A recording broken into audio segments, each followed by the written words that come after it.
Señor, en esta mañana te damos gracias por este día en el cual podemos desconectarnos del mundo y conectarnos a ti, Señor. Padre, este mes nos trae recuerdos de nuestros comienzos como iglesia adventista del séptimo día. Pero también nos trae recuerdos y nos recuerda de que este mundo está por perecer y que nuestra redención, Señor, está más cerca que hace 1844 o desde ese año. Señor, al repasar esto que quizás muchos de nosotros sabemos, que no simplemente sea un repaso, sino que sea un estudio, que sea tu palabra siendo predicada, que obre, Señor, en nuestra mente y en nuestro corazón.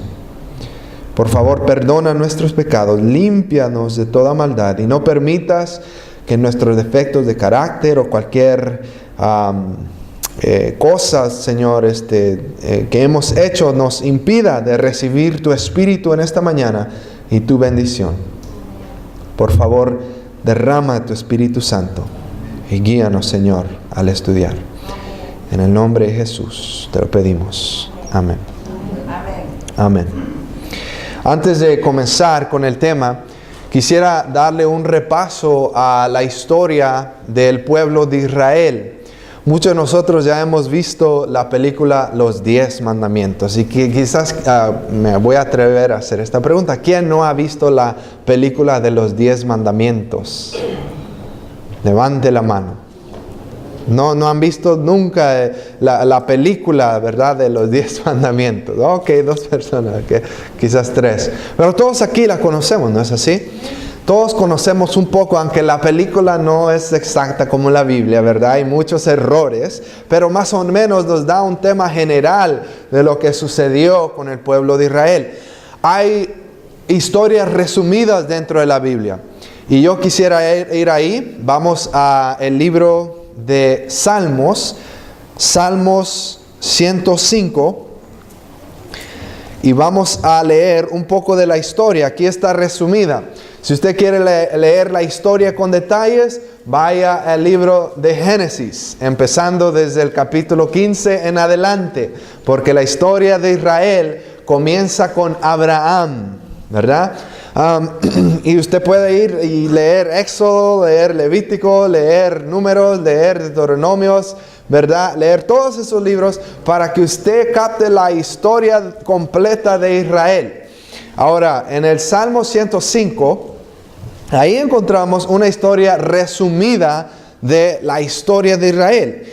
Y vamos a leer el versículo 5 en adelante. Dice así, ¿estamos ahí? Amén. Acordaos de las maravillas que ha hecho, de sus prodigios y de los juicios de su obra. Y está hablando de Jehová Dios. Versículo 6. Oh vosotros descendientes de Abraham, su siervo, hijos de Jacob, sus escogidos. Él es Jehová nuestro Dios, en toda la tierra están sus juicios. Se acordó para siempre de su pacto, de la palabra que mandó para 1000 generaciones, el cual hizo ¿con quién? Abraham. Y de su juramento a Isaac, lo confirmó a Jacob por estatuto como pacto sempiterno. ¿A quién? A Israel. ¿Estamos en el mismo versículo? Sí, ok, versículo 11. Diciendo, le dijo a Israel, que es Jacob, a ti daré la tierra de Canaán como la porción que poseeréis. Cuando eran pocos en número, muy pocos y forasteros en ella, cuando andaban de nación en nación y de un reino a otro pueblo, no permitió que nadie los oprimiese, más bien por causa de ellos castigó ¿a quién? Dijo, no toquéis a mis ungidos, ni hagáis mal a mis profetas. Cuando trajo hambre sobre la tierra y cortó todo el sustento de pan, ya había enviado delante de ellos a un hombre. ¿A quién? Que fue vendido como esclavo. Afligieron con grilletes sus pies y a su cuello pusieron cadena de hierro, hasta que se cumplió su palabra y el dicho de Jehová lo aprobó. Entonces el rey mandó que lo soltaran. El soberano de los pueblos lo desató. Lo puso como señor de su casa y como gobernador de toda su posesión. Hablando de José. Versículo 2. Para que disciplinara a su gusto a los grandes y a sus ancianos enseñara sabiduría. Después entró Israel, ¿en dónde? En Egipto, y Jacob fue extranjero en la tierra de Cam. Dios hizo que su pueblo fuera muy fecundo y lo hizo más fuerte que sus enemigos. Cambió el corazón de estos para que aborreciesen a su pueblo, para que contra sus siervos actuaran con engaño. Envió a su siervo Moisés y a Aarón, al cual escogió. Puso en ellos las palabras de sus señales y sus prodigios en la tierra de Cam. Envió tinieblas y trajo oscuridad, pero no guardaron sus palabras. Convirtió sus aguas en sangre y mató sus peces. ¿De qué está hablando aquí? De las plagas que cayeron a Egipto porque no quería soltar a Israel, a Faraón. Vamos a brincarnos hasta el versículo 37. Dice, porque de ahí es pura descripción de las plagas. Vamos a resumirlo así. Versículo 37.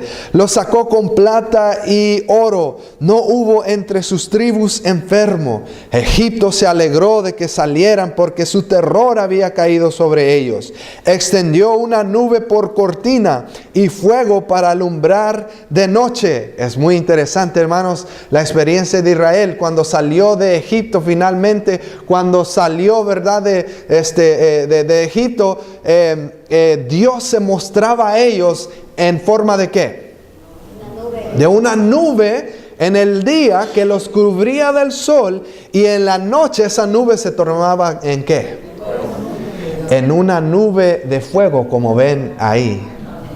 Y así, ¿verdad?, iba caminando el pueblo de Israel. Por el día tenían una nube y era la presencia de Dios que los protegía.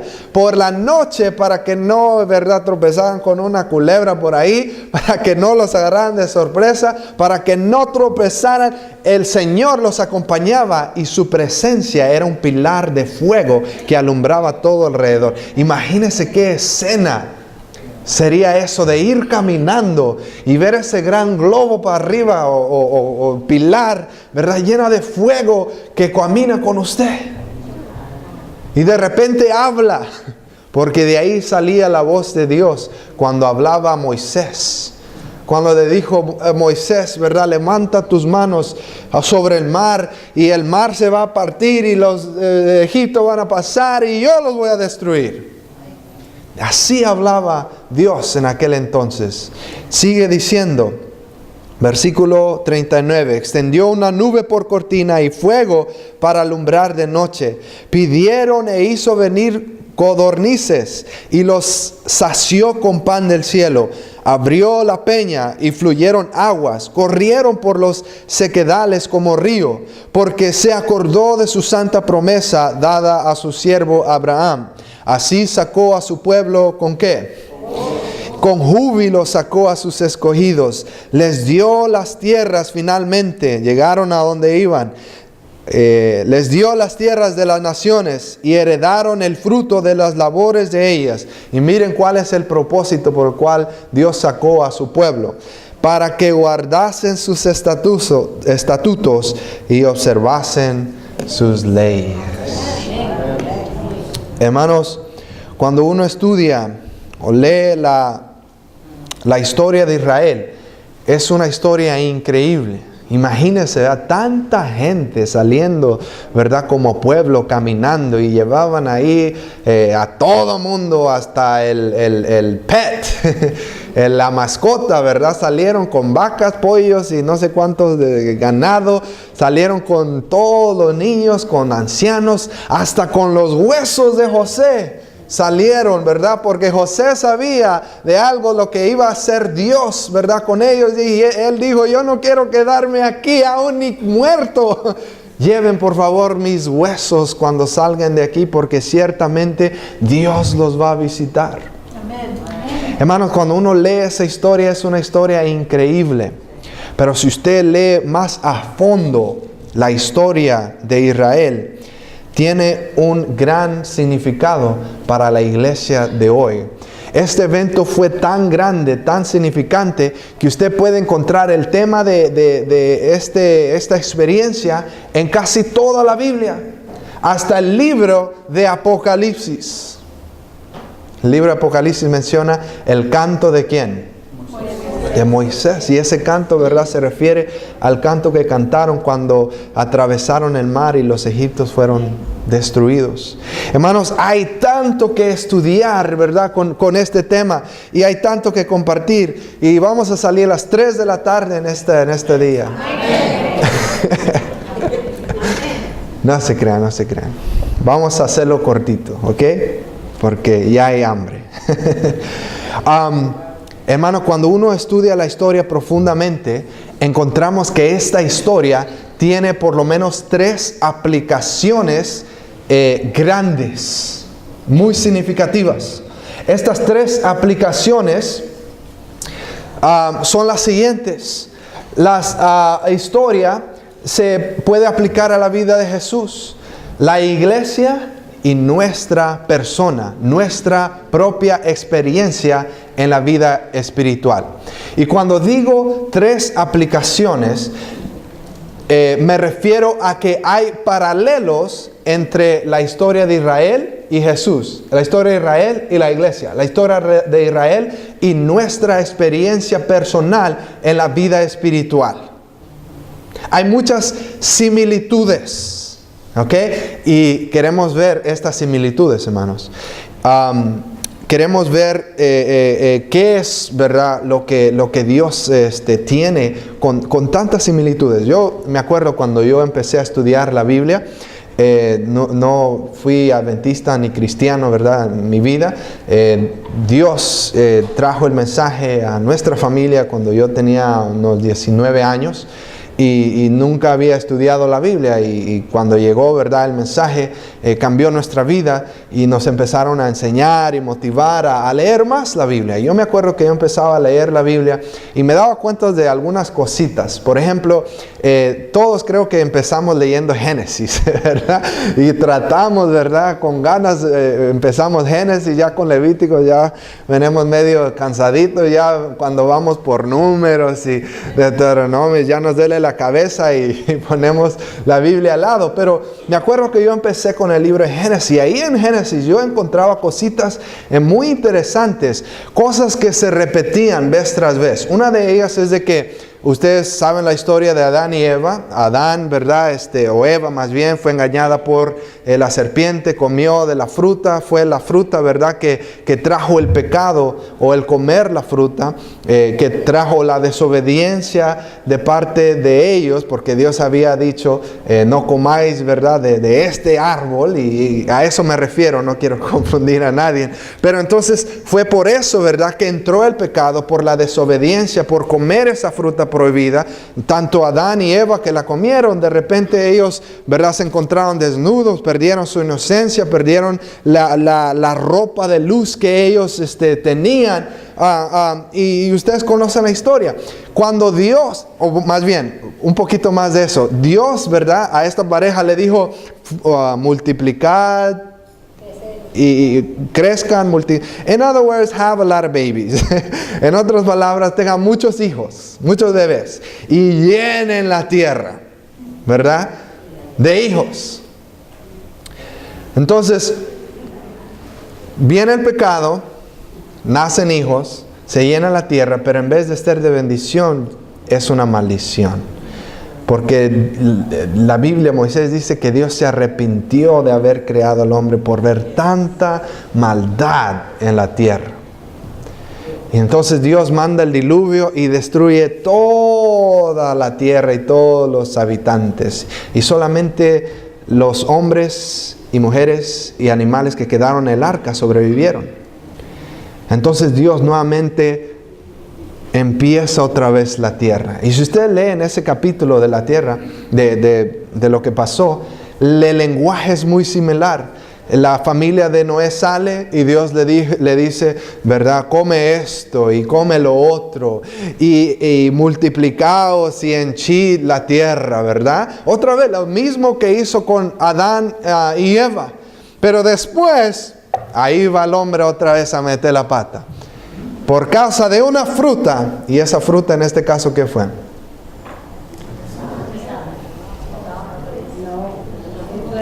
Uvas. Porque tomó vino Noé, ¿verdad? Se emborrachó y nuevamente quedó desnudo como Adán y Eva, y eso causó pecado y trajo grandes problemas a la familia. Y hermanos, así sigue siendo la misma historia. Es interesante, en la Biblia encontramos en el Nuevo Testamento. Vamos a 1 Corintios 10, 11, porque quiero que ustedes vean un principio que está aquí. 1 Corintios 10, 11. Un principio que, si ustedes aprenden este principio, hermanos, ustedes van a pagar la telenovela y se van a poder a estudiar. Porque si usted aprende este principio, hermanos, le va a abrir un gran campo de estudio para la Biblia. Hay veces que no estudiamos la Biblia porque no sabemos cómo. A veces no estudiamos la Biblia porque decimos, bueno, ya estudié toda la fe de Jesús. Pero hay más, hermanos, hay más que aprender. Miren lo que dice Pablo. Él empieza a hablar acerca del pueblo de Israel, desde el versículo 1 en adelante. Y luego dice esto, el versículo 11. Estas cosas les acontecieron como ¿qué? Como ejemplo, y están escritas para nuestra instrucción, para nosotros sobre quienes ha llegado el fin de las edades. Pablo dice, todo lo que sucedió en aquellos tiempos era para nosotros, para instrucción, para amonestación, pero no solamente eso, sino como ejemplo de lo que había o de lo que iba a venir. Ahora, los teólogos nos gusta meternos en las palabras que se encuentran ahí del original. Y la palabra que se usa en ejemplos, griega, es la palabra que se traduce al español como tipos. ¿Alguien sabe qué es un tipo? Y no me refiero cuando dicen, ese es un tipazo que está ahí. No. ¿Ah? Una figura, un modelo, un tipo. ¿Sí? Es como una sombra de lo que realmente es. Hay una similitud entre dos cosas, ¿sí? Esa palabra se usa para eso. Bueno, tipo es un ejemplo, un modelo, ¿verdad? De algo que representaba algo en el futuro, en este caso. Ahora, la experiencia de Israel, hermanos, se aplica a estas tres cosas. Y eso es lo que quiero compartir con ustedes. Y es bien interesante cuando usted estudia tipos en la Biblia. Hay un tipo para Adán, primer Adán. Hay un segundo Adán. Hay un tipo para los dos hermanos, primeros hermanos, Caín y Abel. Eso se ve en toda la Biblia. Se repite esa misma historia. Moisés, y se puede decir de muchas otras personas, ¿verdad? Pero bueno, vamos con Jesús. Hacer comparaciones, ver cuál es el paralelo, ver cómo Israel es el tipo, el ejemplo, el modelo de lo que Jesús iba a hacer, o el ministerio de Jesús. El pueblo de Israel, ¿verdad? Comienza, ya vimos un poco de la historia, pero en este caso vamos a tomar la historia desde de Egipto. Ellos estuvieron ahí por mucho tiempo y fueron esclavos en Egipto. Y Dios, ¿verdad? Antes de que sacara al pueblo de Egipto, ¿se acuerdan que instituyó una fiesta? Y esa fiesta hasta hoy día se celebra por los judíos, y esa es la Pascua. Así, en inglés es the Passover, porque Dios, ¿verdad? Dijo, este día yo los voy a sacar en este mes Abib, parece que va a ser el primer de los meses, y esto es lo que van a hacer, y van a matar un corderito, y van a reunir a la familia, y lo van a comer así, y van a poner sangre en los postes de la puerta, porque en esa noche yo voy a venir a destruir, a herir a los primogénitos en todo Egipto, desde Faraón hasta el siervo más humilde, hasta la persona más baja, y si si mi ángel pasa por esa ciudad, pasa por esa casa y no ve la sangre del cordero ahí, ¿verdad? Entonces el primogénito ha de morir. Aún a los israelitas, así es. Así que los israelitas hicieron todo eso, mataron el corderito, lo comieron, ¿verdad? Y hay más instrucción para eso. Y pusieron la sangre en los postes. Y esa noche, hermanos, la Biblia dice de que no hubo un llanto, ¿verdad? Como el que hubo en esa ocasión desde que se fundó este Egipto. Todos los primogénitos, ¿verdad? Murieron. Dios, antes de sacar a Egipto, a Israel, ¿verdad? Les enseñó el Cordero. El Cordero de Dios que quita todo el pecado del mundo. Vamos a regresar a esto, pero tengan en mente que hubo un Cordero, hubo todo esto. Y después de eso, entonces salió Egipto. Salió Israel de Egipto. ¿Ok? Después de que sucedió todo eso. Jesús, ¿verdad? Es interesante que la vida de Jesús era la misma experiencia que Israel. Vamos a Mateo capítulo 2. Mateo capítulo 2 y el versículo 15. Saben que yo nunca entendía por qué la Biblia mencionaba esto acerca de la vida de Jesús hasta que estudié este tema. Mateo capítulo 2. Ustedes conocen la historia de María, de cómo fue ella, ¿verdad? Usada por Dios para que Jesús se encarnara. Ustedes conocen la historia de Jesús cuando nació, que era muy pobre, que su vida estuvo en peligro y ellos tuvieron que ir ¿a dónde? A Egipto. Mire lo que dice el versículo 14 en adelante. Entonces José se levantó, tomó de noche al niño y a su madre porque estaban matando a los niños y se fue ¿a dónde? A Egipto, y estuvo allí hasta la muerte de Herodes para que se cumpliese lo que habló el Señor por medio del profeta diciendo: de Egipto llamé a mi hijo. Noten de que Jesús estaba cumpliendo una profecía. Jesús, ¿verdad? Era el tipo, o más bien Israel, era el tipo de lo que Jesús iba a venir a hacer. Lo que Israel experimentó, Jesús también experimentó. Nuestro segundo punto. Israel, después de que salió de Egipto, atravesó el gran mar. No es así, en seco. Milagrosamente ese mar se abrió, los peces se fueron para allá, otros para acá y atravesaron por ahí. Ahora, noten cómo Pablo ve este evento. Vamos a 1 Corintios 10 y el versículo 1 y 2. 1 Corintios 10, el versículo 1 y 2. Dice así: no quiero que ignoréis, hermanos, que todos nuestros padres estuvieron bajo la nube y que todos atravesaron ¿qué? El mar. Todos en Moisés fueron ¿qué? Bautizados en la nube y en el mar. Pablo ve este evento como un evento espiritual. Cuando uno estudia la historia de Israel, cuando Moisés y Aarón van al faraón, él no solamente le dice: deja salir a mi pueblo, sino también le dice: deja salir a mi hijo primogénito Israel. Dios, ¿verdad?, está mirando al pueblo de Israel no solamente como pueblo, sino como su hijo primogénito. Ustedes leen la historia otra vez y van a ver ese lenguaje. Y cuando vean ese lenguaje, hermanos, está apuntando a lo que Jesús iba a venir a hacer. Entonces, el pueblo de Israel salió de Egipto, ¿verdad? Sacrificaron un cordero y de acuerdo a Pablo, después de eso, fueron bautizados en el mar por Moisés. ¿Sí?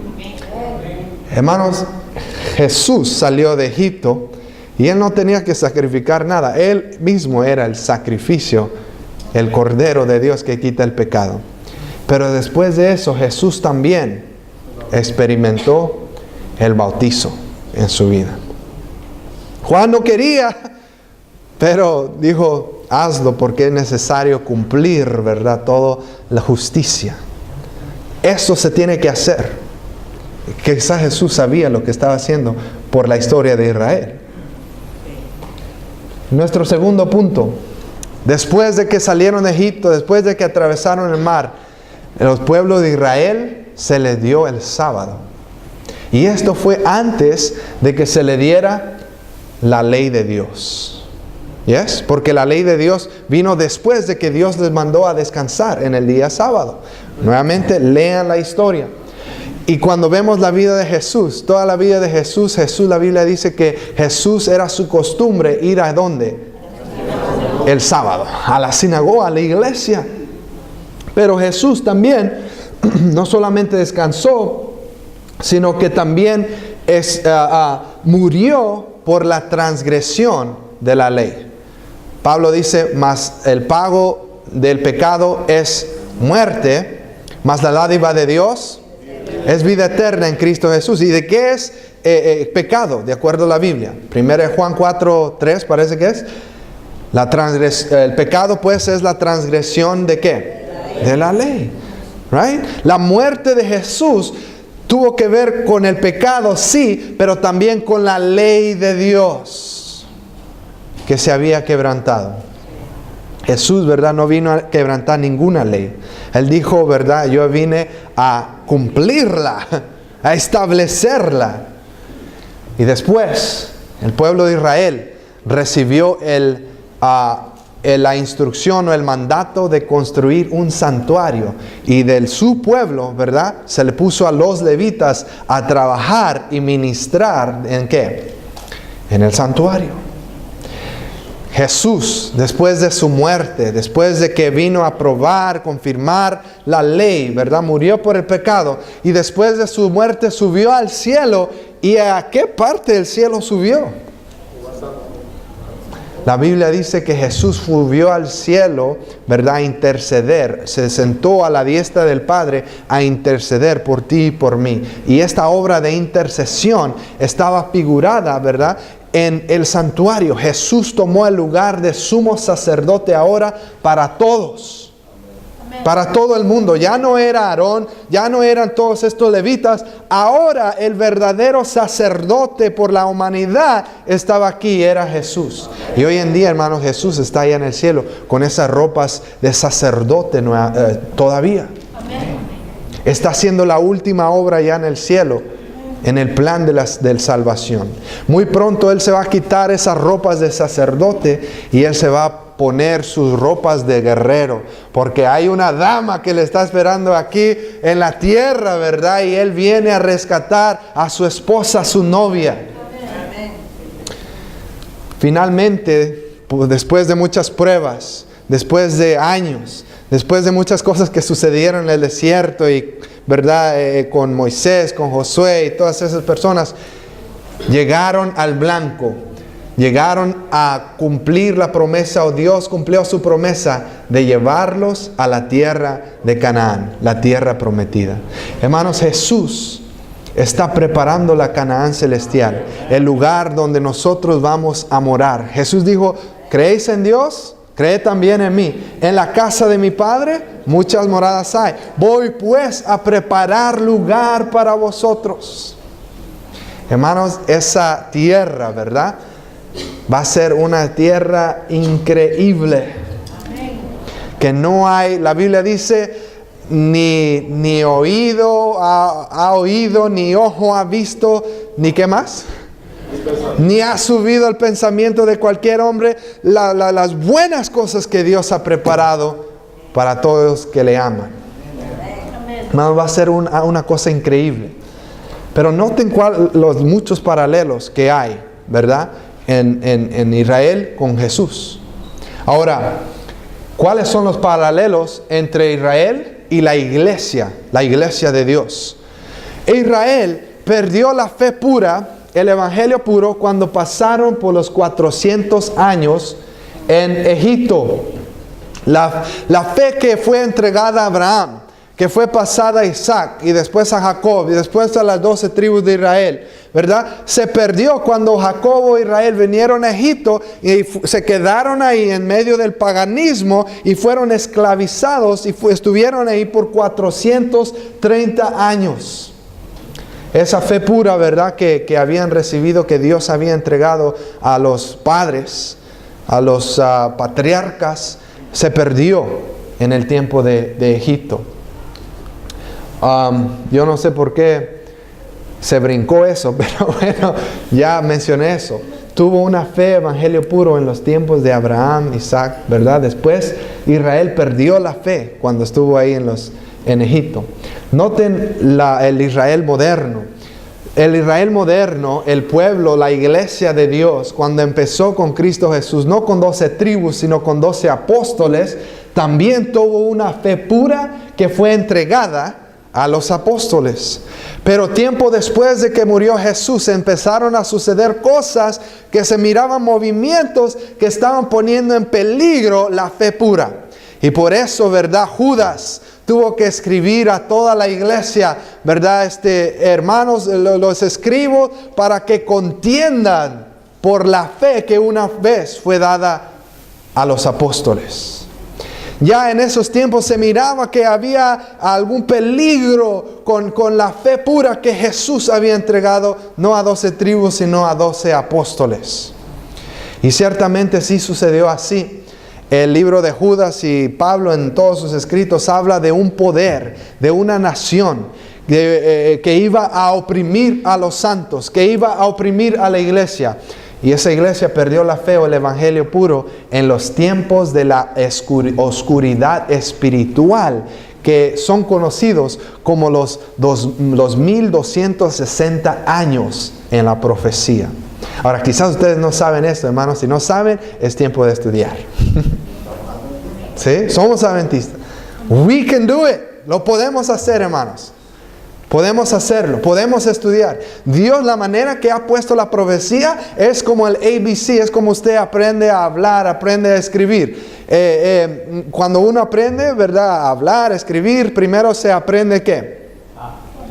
El abecedario, A, B, C, ya tenemos una canción, ¿verdad? A, B, C, D, ¿verdad? Y después ya empieza a formar palabras con esas letras y empieza a avanzar y de repente ya lee los escritos de Shakespeare, los escritos de Cortés, los escritos de todos los escritos famosos, cosas más avanzadas, ¿no es así? Así es Dios. Dios, ¿verdad?, ha puesto el ABC en la profecía, especialmente en el libro de Daniel y Apocalipsis. El ABC de la profecía, hermanos, si usted quiere estudiar, empezar a estudiar, lea el libro de Daniel primero. El capítulo 2 es el ABC para el resto del libro. Si usted lee y entiende el capítulo 2, usted se le va a hacer muy fácil entender el resto. Así trabaja Dios. No hay excusa, hermanos. Dios lo ha dejado simple para nosotros. Pero noten que también en la iglesia tuvo un Egipto, una experiencia en Egipto, no por 400 años, sino por 1260 años, donde estaban esclavizados. No podían adorar a Dios como se les había dicho. No, ni siquiera tenían acceso a la Biblia. No podían hacer nada porque había una nación, un poder que los oprimía. El tiempo de las tinieblas espirituales, su opresión de parte de una nación, y no lean la otra palabra porque me equivoqué con una letra ahí, y su éxodo fue profetizada en tiempos de Abraham. En Génesis capítulo 15 ustedes se encuentran de que Dios le dice: mira, Abraham, mira todas las estrellas, ¿puedes contarlas? No, Señor, así va a ser tu descendencia. Pero antes, ¿verdad?, que ellos hereden esta tierra que yo te estoy dando, ¿verdad?, ellos van a estar en una nación por 400 años. Van a ser oprimidos, van a ser esclavos, pero yo los voy a sacar de ahí. Y voy a juzgar a esa nación. Y hermanos, qué cosas, ¿verdad?, sucedieron en Egipto. Egipto era la nación más próspera, más avanzada en aquellos tiempos. Y a la misma vez, ¿verdad?, cuando leo y escucho, ¿verdad?, todo lo que le pasó a Egipto con todas las plagas que cayeron en ellas, yo estaba pensando, si esa era la nación más importante, más próspera, más avanzada, ¿qué estarían diciendo las naciones alrededor? ¿Qué está pasando en Egipto? Mira, se ven muchas moscas por allá. Mira, se ven muchas langostas por allá. Mira, está saliendo sangre de Egipto. Mira qué oscuridad por 3 días y no ha nacido el sol sobre ellos. Mira que... imagínense, Dios estaba obrando. Esa, hermanos, la experiencia de Israel, el tiempo de oscuridad, la oscuridad espiritual de ellos, fue profetizado mucho tiempo antes, ¿verdad? Con la experiencia con la promesa de Dios a Abraham. Pero también las tinieblas espirituales de la iglesia, del Israel moderno, fueron profetizados. Usted tiene que leer Daniel capítulo 7 para entender esa profecía. En Daniel capítulo 7 encontramos la profecía de 2260 años. Esos son los que están ahí. ¿Ok? Yo nomás estoy repasando para darles, ¿verdad?, ideas. Y hermanos, hay mucho que estudiar. Ahora, esto es el pueblo seguimos con el Israel moderno. Y aquí es donde se pone interesante, hermanos. Por un profeta, la Biblia dice, sacó Dios y guió al pueblo de Israel. Y en ese entonces, ¿quién fue el profeta? Moisés. Así es. Oseas 12:13 dice que por un profeta Dios sacó y guió y lo guardó. Tan solo necesitaban escuchar y leer y entender y creer los escritos que Moisés había dejado con ellos. Iban a estar bien. Iban a ser guiados hasta llegar a Canaán. Hermanos, el pueblo moderno de Israel, ¿será que Dios también dio un profeta? Amén. La profecía de los 1260 años, ¿verdad?, terminó justamente antes, unos años antes de 1844. ¿Ok? Y Dios, a través de toda esa experiencia, primero llamó a un hombre, no me acuerdo su nombre, pero el hombre estaba tan miedoso y tuvo tan gran temor que dijo, yo no, por favor. Después Dios, en los años 1800, fue con un hombre, y esta vez un negrito, un afroamericano. y en aquel entonces los afroamericanos no estaban en una posición como para liderazgo. Y ese hombre también dijo, I'm sorry, I can't, no puedo. Entonces Dios fue a ¿cómo es la expresión? A la más débil de los débiles. ¿No es así, pastor, la expresión? Y Dios escogió a una mujer. Y esa mujer no estaba en posición para tomar liderazgo en aquel entonces. Las leyes, todo el ambiente en Estados Unidos era muy diferente. El mundo era muy diferente en aquel entonces. Esta mujer estaba enferma. Apenas podía hablar y caminar y tener salud y funcionar. Su nombre fue Elena G. de White.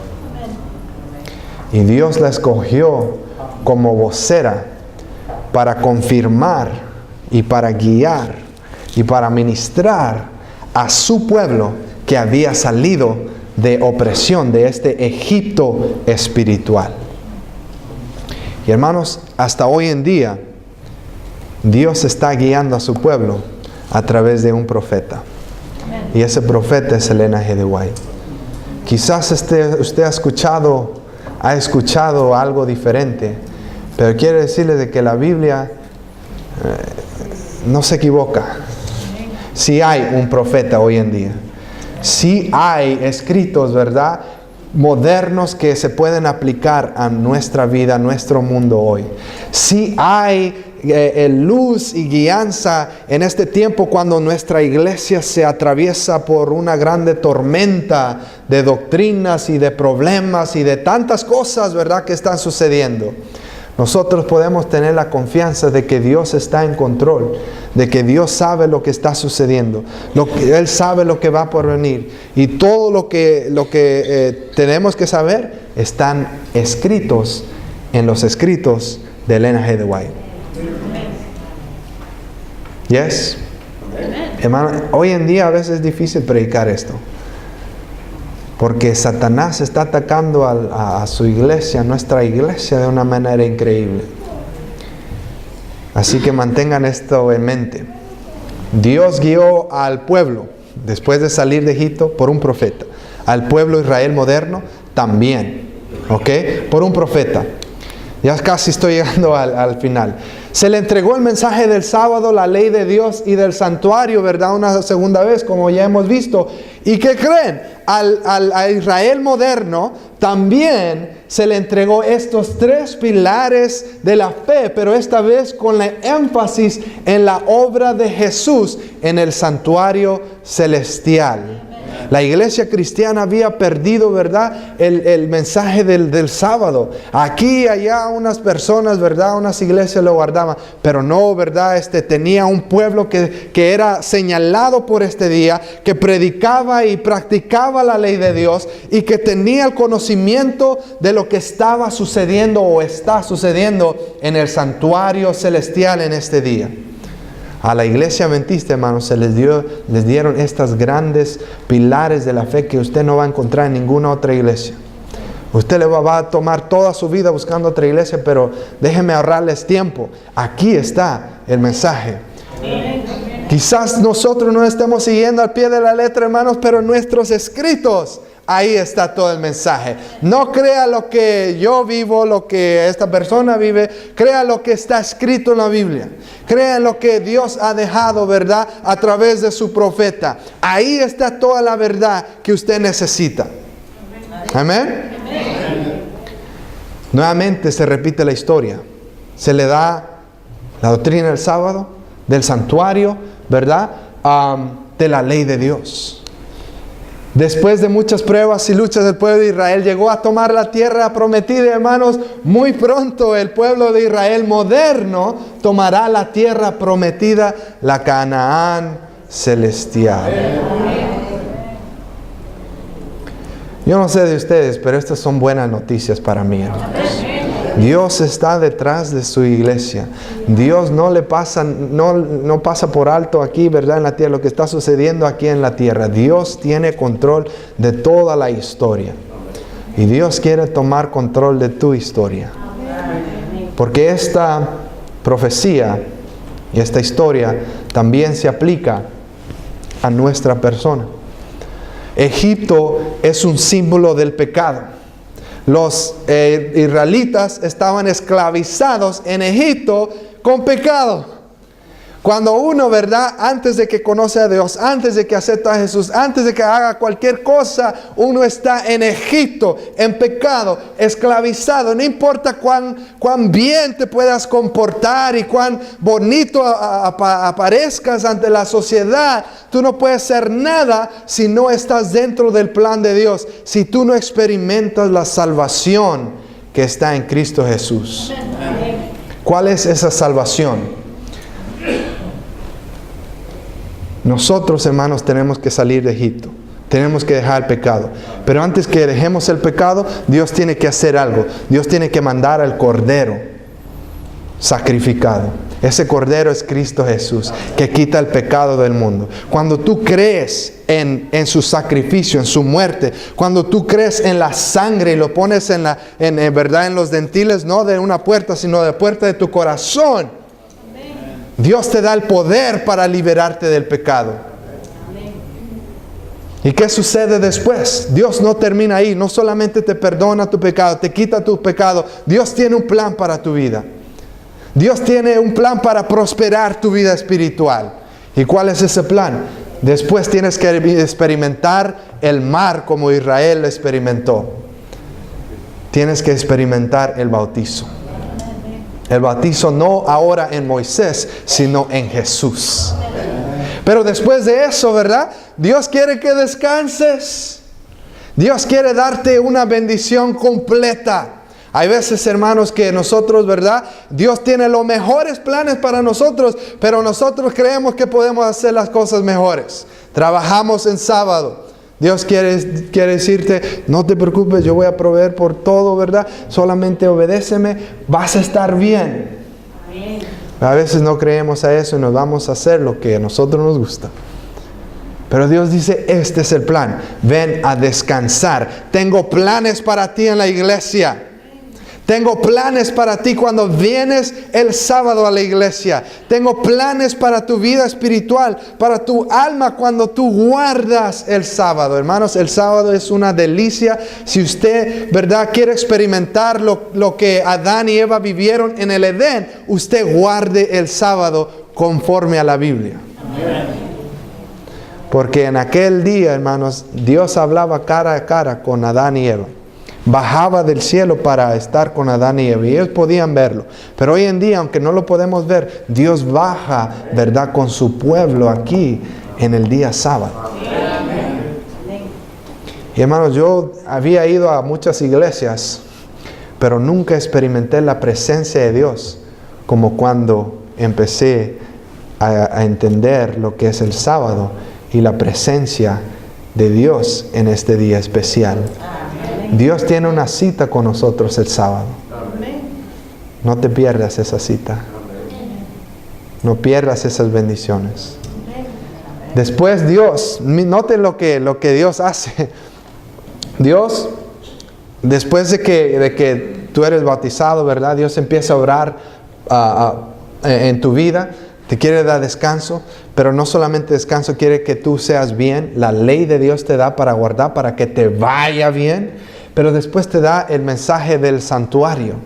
Porque la Biblia dice de que nosotros, ¿verdad?, somos limpiados de nuestro pecado. Y esta vez Dios, ¿verdad?, no quiere hacer un santuario de cortinas, de piedra.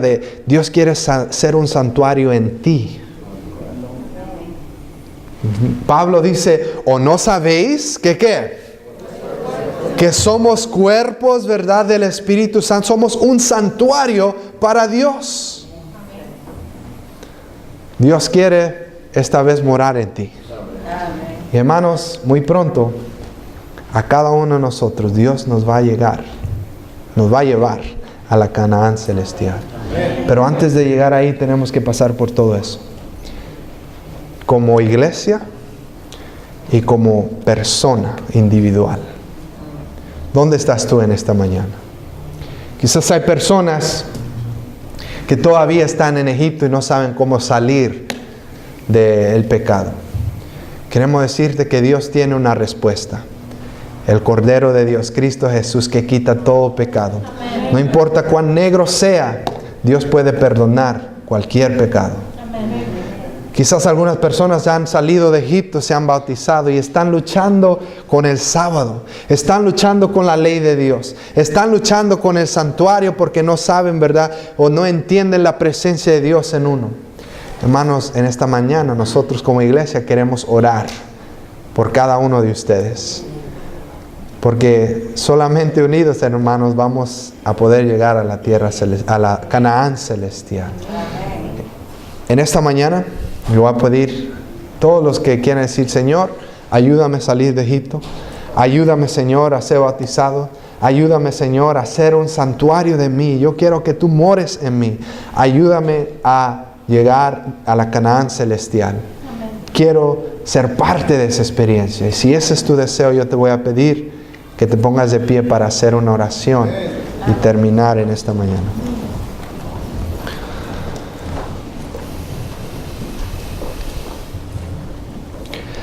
Señor, en esta mañana te damos gracias por tu palabra. Señor, a veces nos perdemos de muchas cosas, nos perdemos de muchas cosas al no estudiar la Biblia. Pero te pedimos que nos ayudes, Señor, que pongas en nosotros el deseo para estudiar tu palabra, escudriñar tu palabra y alimentar, Señor, nuestra alma. Señor, hemos estudiado la historia de Israel y cómo se aplica a estas tres personas.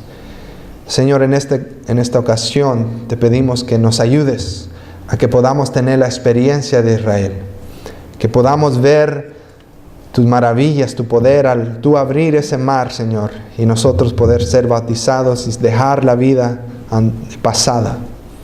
Señor, pero no solamente eso, nosotros queremos experimentar el descanso que hay en Cristo Jesús. Queremos experimentar el sábado como es. Queremos experimentar la bendición, la delicia de tu ley como debe de ser.